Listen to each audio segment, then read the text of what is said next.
I had a lot of childhood trauma and embarrassment when I was a young girl, some of which happened at home, a lot of which happened at school. I was bullied and whatnot. And the feeling I've been having lately as I go back and think about those instances and unpack them is how grateful I am for some of them, because they've turned out to be huge learnings in my life. And now I get to use those learnings and teach it to other people. And today I wanted to share one such learning with you.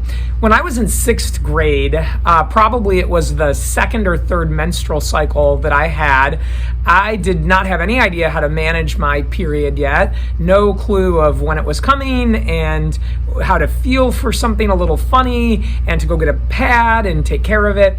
And I got my period at school and I wasn't prepared for it, wasn't expecting it, wasn't thinking about it. It happened, and that day I got blood all over my shorts, to the point that it was very noticeable to anybody else. And I was walking around school for the couple of hours that this was going on for, and people were laughing and making fun of me and pointing, and I had no idea why. And the school nurse got wind of this, brought me down to the nurse's office and said, I need to call one of your parents. You need to go home. And they called my dad at his office. My mom was a teacher in another school district, so she would have been teaching class. That's why they called him. And he came and picked me up. And by the time this happened, it was probably 12 or 12:30. School ended at noon in that middle school. And so we got home. I got a change of clothes. I think I took a quick shower, got sort of redone. And my dad said, you know what? Let's stay here. Let's not go back. And now I look back at that moment and think, gosh, what a loving act of kindness that was from my father. I think he was smart enough to know this was probably very tough for a young girl. You know, you're probably very embarrassed, and I'm not going to take you back and put you in the bullpen with the kids that have already been making fun of you today. You're showing up with a different outfit. Maybe we just need to get some space between this having happened and when you go back to school tomorrow. And I so appreciated that. I think that that was the best decision. And I remember we began playing a big game of Monopoly, my father and I. And a couple hours later, my mom came home from her teaching job, and she walked into the room, saw what was going on, and I'll never forget, she exploded. She was so angry. She had all these questions, which was, why didn't they call me? Why didn't you take her back to school? She's missing out on learning. What are you doing here? What have you been talking about? My mom was a very jealous person. She was really nervous about my father and I spending time alone because she didn't want to be left out. She was always worried about us getting closer to each other than either of us were to her. She was always worried about people talking about her behind her back. She had a lot of FOMO. And so she did not like that we were spending that time together.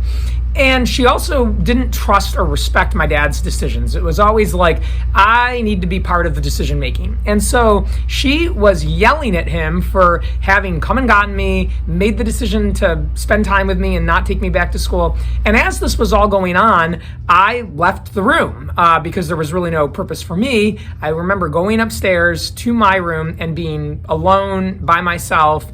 And what wasn't focused on in any of this was me and how I was feeling. My mom was unable to meet me with love and understanding and curiosity and say, oh my gosh, I'm so sorry this has happened. Amy, how are you doing? What's going on for you right now? How are you feeling? Where are we at? She only could just think about her nervous system. And from that, I actually learned, as I did many other times in my parents' relationship, that this is how people treat their spouses. They meet their spouses with anger, with disrespect, with judgment, with jealousy, not love.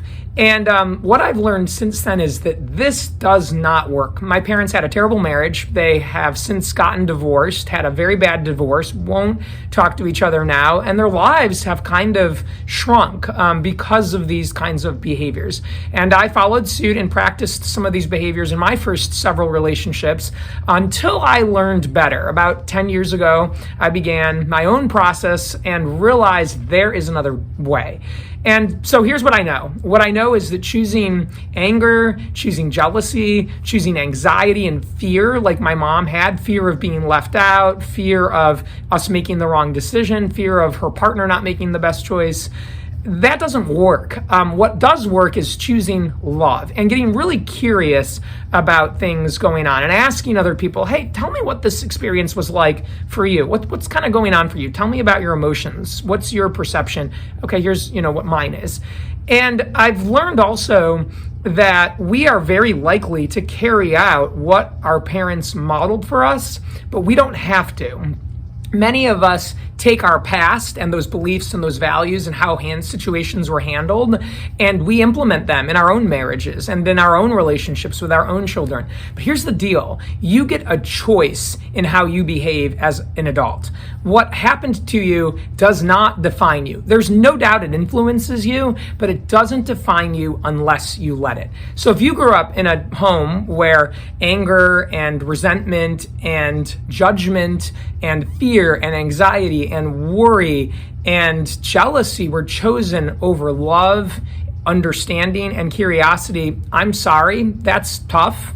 I can relate, but those things aren't a life sentence. And if you don't consciously work on it, you'll be likely to carry out those same things with your own kids and your own spouse. But again, you don't have to. Love and curiosity always win the day. I wish I had known this when I was in 6th grade and this was happening to me, because I took that experience a little personally. It was hard to be sent away to my room and just hear them arguing with each other over the decision making, and my mom never once asking me, hey, are you okay? But now I know that she didn't have the tools and the skills she needed to do that.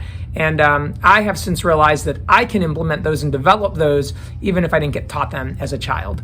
With that, I hope everybody enjoyed the learning from this. And if you have more questions or comments or you want to talk about it, look me up, social media, amychambers.com. Hope everybody's making a great day and filling it with lots of love.